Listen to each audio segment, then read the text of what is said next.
Hello my dear Rechi kitchen families, எல்லாரும் எப்படி இருக்கிறீங்க? Welcome to Rechi kitchen. இன்னைக்கு நாங்க ரெச்சி கிச்சன்ல ஸ்பெஷல் என்னன்னு பார்த்தீங்கன்னு சொன்னா பராட்டா தான் பார்க்க போறோம். ஈஸியான முறையில ஹோட்டல் ஸ்டைல்ல. நீங்க ஹோட்டல்ல பராட்டா சாப்பிட்டுருப்பீங்க, பட் வீட்டுல எப்படி ஈஸியான முறையில செய்யறேன்னு சொல்லி தான் பார்க்க போறீங்க. வாங்க இன்னைக்கு எப்படி பராட்டா கிறிஸ்பியா டேஸ்டியா செய்யறேன்னு சொல்லி இப்படி லேயர்ஸா வரும் எப்படி செய்யறேன்னு பார்ப்போம். வாங்க வீடியோக்குள்ள போகுது. நான் 3 கப் மாவு எடுத்துருக்கேன், கோதுமை மா. அதுல கொஞ்சமா தூள் உப்பு சேர்த்துக்கொள்றேன். நான் டேஸ்டுக்காக நாட்டுக்கோழி முட்டை சேர்க்கிறேன் 2. அதே மாதிரி எண்ணெய் தேவையான அளவு எடுத்துக்கொள்ளுங்க.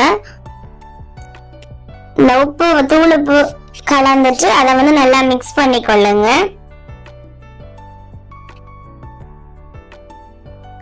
அதே மாதிரி இந்த நாட்டுக்கோழி முட்டையை சேர்த்துக்கொள்ளுங்க.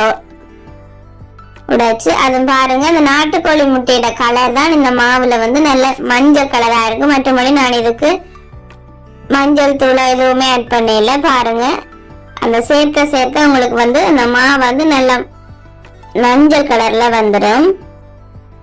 அந்த முட்டை நல்லா மாவோட சேரணும், அந்த அளவுக்கு கலந்து விடுங்க. அதுக்கு கொஞ்சமா தேங்காய் சேர்த்துக்கொள்ளுங்க. சேர்த்துட்டு அதையும் நல்லா மிக்ஸ் பண்ணிக்கொள்ளுங்க. தண்ணி கொஞ்சம் கொஞ்சமா சேர்த்து நல்லா பிசைஞ்சு கொள்ளுங்க. இந்த மாவு நல்லா சாஃப்டா குழைக்கணும், அதனால கொஞ்சம் தண்ணி கொஞ்சம் கூடவே தெளிச்சு நல்லா பிசைஞ்சு எடுத்துக்கொள்ளுங்க. எண்ணெய் சேர்த்துட்டு நல்லா எவ்வளவு சாஃப்டா பிசையலுமோ அந்த அளவு சாஃப்டா நல்லா அடிச்சு பிசைஞ்சு எடுத்துக்கொள்ளுங்க மாவை. பாருங்க எவ்வளவு மஞ்சள் கலரா வந்துட்டு. இது தனியா இந்த நாட்டுக்கோழி முட்டை தான் நான் டேஸ்டுக்காக சேர்த்தேன். முட்டை ஆப்ஷனல் தான், நீங்க தனியா எண்ணெய் மட்டுமே சேர்க்கலாம்.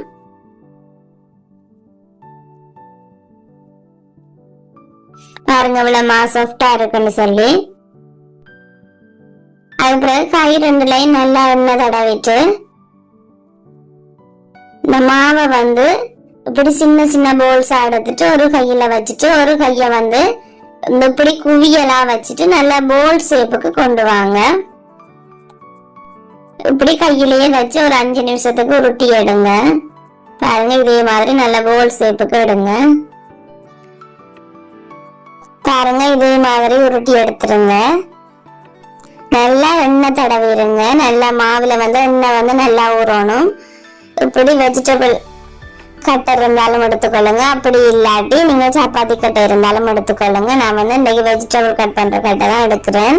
மாவை நல்லா இப்படி தட்டிட்டு சப்பாத்தி கட்டையால நல்லா ரோல் பண்ணி எடுத்துக்கொள்ளுங்க. எவ்வளவு மெல்லிசா வரணுமோ அந்த அளவு மெல்லிசா எடுத்துக்கணும். இது நான் கல்லு எல்லாம் போட்டு அடிக்கல, லேயர்லாம் கட் பண்ணி போட்டு திரும்ப மாவை சுத்தி எடுக்கணும். அதனால நான் நல்லா மெல்லிசா திரட்டி எடுக்கிறேன். இது பராட்டா செய்ய தெரியாத, சமைக்க தெரியாத பிகினர்ஸுக்காக தான் நான் கூடுதலாவே வீடியோஸ் போடுறேன். ஸ்டார்ட்ல இருந்து எப்படி நீங்க சமையலை கற்றுக்கொள்றேன்னு சொல்லித்தான் நான் போடுறேன். என் சேனலை பாக்குற எல்லாருமே புதுசா பாக்குறாங்க, சப்ஸ்கிரைப் பண்ணிக்கொள்ளுங்க, சப்போர்ட் பண்ணித்தாங்க. பாருங்க இதே மாதிரி நல்ல மெல்லிசா திரட்டிடுங்க. பாருங்க நான் உங்களுக்கு எடுக்கும் போதே பிய்யுது. இதே மாதிரி எடுத்துட்டு கத்தி ஒன்று எடுத்து இதே மாதிரி லேயர்ஸா கட் பண்ணிக்கொள்ளுங்க. ஈஸியான முறையில வீட்டிலேயே செய்யலாம். பாருங்க இதை அப்படியே ஒன்றோட ஒன்று சுத்தி எடுத்துக்கொள்ளுங்க. ஓகே, இதுல கொஞ்சமா எண்ணெய் சேர்த்துட்டு இப்படியே தட்டி தட்டி தட்டி எடுத்துக்கொள்ளுங்க. மாவை கொஞ்சம் நீட்டா எடுத்துக்கொள்ளுங்க. கொஞ்சமா எண்ணெய் சேர்த்துக்கொள்ளுங்க. இந்த மாவு நல்லா எண்ணெயிலேயே ஊறினா உங்களுக்கு நல்லா சாஃப்டா வரும் பராட்டா.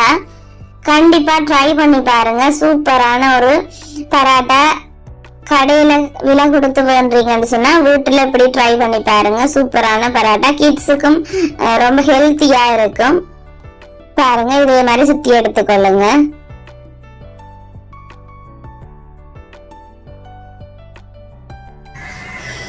ஓகே, நீங்க அந்த துரட்டி வச்சிருக்கிற மாவை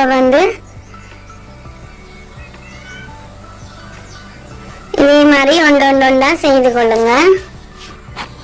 பாருங்க நான் எல்லா மாவையுமே இதே மாதிரி திரட்டி எடுத்துட்டேன், உருட்டி எடுத்துட்டேன். இதை வந்து இதே மாதிரி மெல்லிசா, ஆகலும் பெருசா திரட்ட தேவையில்லை, சின்னனா மெல்லிசா பராட்டாட அளவுக்கு திரட்டி எடுத்துட்டீங்கன்னு சொன்னா சூப்பரான பராட்டா வந்து உங்களுக்கு சுடுறதுக்கு ரெடி ஆயிரும். ஓகே, ரெடி ஆயிடுச்சு பாருங்க சுடுறதுக்கு. இனி வாங்க இப்படி சுடுறேன்னு பார்ப்போம். நல்ல லேசா அதில் பார்க்கவே உங்களுக்கு தெரியுது.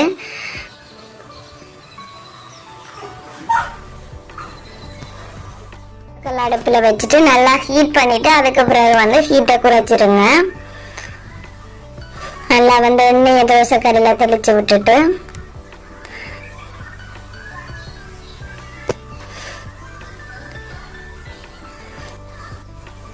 நான் ஃபர்ஸ்டா ஒன்று தான் போடுறேன். போட்டுட்டு 2 பக்கமும் திருப்பி எடுக்கிறேன். 2 பக்கமும் நல்லா கோல்டன் ப்ரௌன் கலரா வந்தோன்னு எடுத்துருங்க.